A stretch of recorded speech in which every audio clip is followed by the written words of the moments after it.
পাঁচিল ঘেরা প্রশস্ত চত্বরে নীল সাদা বিল্ডিং। ঝাড়গ্রাম জেলার সাঁকরাইল ব্লকের পাঁচরা গ্রাম পঞ্চায়েতের বাঁকড়া এলাকায় কোটি টাকা ব্যয়ে তৈরি সরকারি ভবন।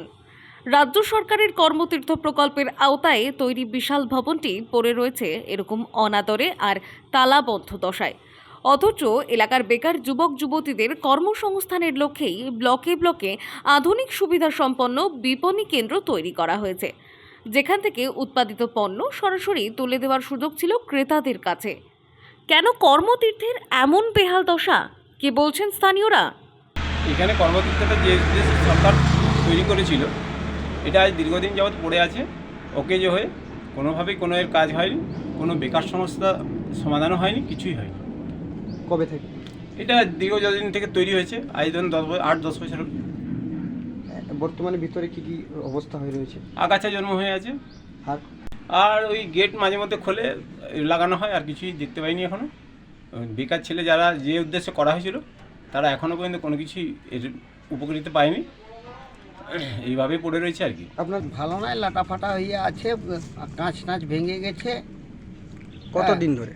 এটা হয়ে গেল আপনার 5-6 বছরের বেশি হবে। আচ্ছা, দিয়ে কি অবস্থা?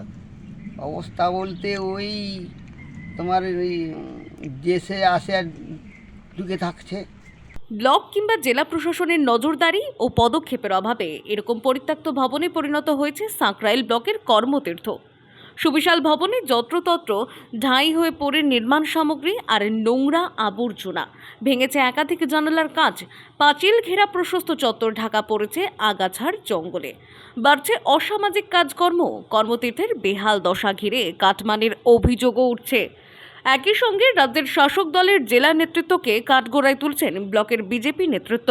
ধরুন, এইটা তো যখন আমাদের এখানে মিঠুন মজুমদার বিডিও সাহেব ছিলেন সেই সময় ওটা তৈরি হয়েছিল, কিন্তু সরকার সেখানে এত টাকা খরচ করেও সেখানে সাধারণ মানুষের কোনো লাভ হয়নি। সেখানে যদি লাভ হয়েছে টিএমসির নেতাদের পকেট ভরা ছাড়া আর কোনো কিছুই লাভ হয়নি।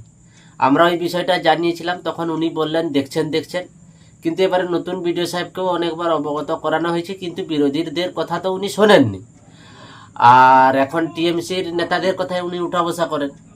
এই জন্য ওইখান থেকে শুধু মুনাফা লুঠা ছাড়া কোনো কিছুই কাজ হচ্ছে না। ওটা বেহালই পড়ে থাকবে। ওইখানে যে লক্ষ লক্ষ টাকা খরচ করা হয়েছে, ওইখান থেকে সাধারণ মানুষ কোনো কিছুই সুযোগ সুবিধা পায়নি। ওটা করে বরং আরও সাঁকরাইল ব্লকের ক্ষতি করা হয়েছে। আমরা তো এখন বিরোধী অবস্থায় আছি। ওইখানে তো কিছুদিন কি বলবো, ওইখানে তো যা পরিস্থিতি আগে যা ছিল, এখন কি বলবো, আবর্জনাতে ভর্তি হয়ে গেছে। পদ্ম শিবিরের কর্মতীর্থ ঘিরে যাবতীয় অভিযোগ ফুৎকারে উড়িয়েছেন ব্লকের তৃণমূল নেতারা। পাশাপাশি গোটা বিষয়ে ব্লক ডেভেলপমেন্ট অফিসারের কোনো সদুত্তর নেই।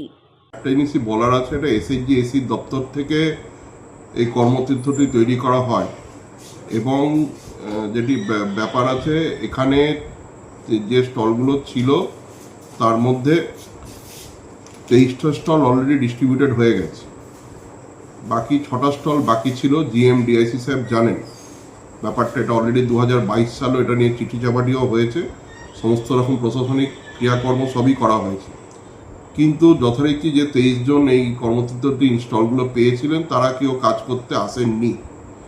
সেটা তো কেন আসেননি, প্রশাসনিক লেভেল থেকে আমি যেটুকু শুনেছি তাদেরকে অনুরোধ করা হয়েছিল স্টলগুলো যাতে তারা চালু করেন, কিন্তু তারা কেউ করেননি। এবং তারপরে যথারীতি যাদেরকে স্টল দেওয়া হয়েছে তারা যেহেতু চালু করেননি, খুব স্বাভাবিকভাবেই স্টলগুলো ভ্যাকেন্ট হয়ে পড়ে আছে। কম বেশি 7 বছর আগে তৈরি সাঁকরাইল ব্লকের কর্মতীর্থ কেন চালু হয়নি তা নিয়ে উঠছে নানান প্রশ্ন। ভবনের 23টি দোকান ঘর নিয়েও তালা বন্ধ রাখার জন্য সংশ্লিষ্টদের বিরুদ্ধে করা হয়নি কোনো পদক্ষেপ, তাই দ্রুত প্রশাসনিক পদক্ষেপের দাবি তুলেছেন এলাকাবাসী। ঝাড়গ্রাম থেকে অভিরাজ বেরার রিপোর্ট, টাইমলেস ডেপিকশন নিউজ।